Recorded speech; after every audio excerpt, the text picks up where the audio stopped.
වතුර ටිකක් හරි සතෙකුට දෙන්න පුළුවන් මොන ආත්මෙද? ඕකෙත් මතට වැඩගත්.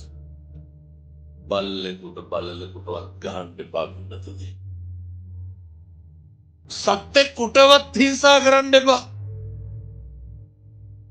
මම දැකලා තියෙනවා පාරේ යනකොට සමහරු බල්ලෝ පන්නන් එනවනේ. අනේ මිනිස්සු ඇඟට කපනවනේ. කපන්න පින්නතුනි අර වෛර පිරිමහන්නේ සත්තු.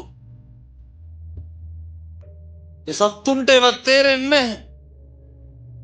එහෙම වෙයි කියලා තමයි මෙහෙම බණ කියන්නේ. අපි මොකටද ඉතින් බල්ලෝ වෙන්න යන්නේ? ඒ සත්තුන්ගේ ආත්මේ මුදව ගන්න. එහෙම නොකර ඉන්න පුළුවන් මිනිස්සු වෙලා ඉපදුනහම විතරයි. මම යෝජනා කරනවා ඇත්තන්ට. වඳුරෙක්වත් මරන්න එපා. මේක නොකර ඉන්න පුළුවන් මේ ආත්මේ විතරයි. නිරෝගී සම්පatti ප්‍රාර්ථනා කරගෙන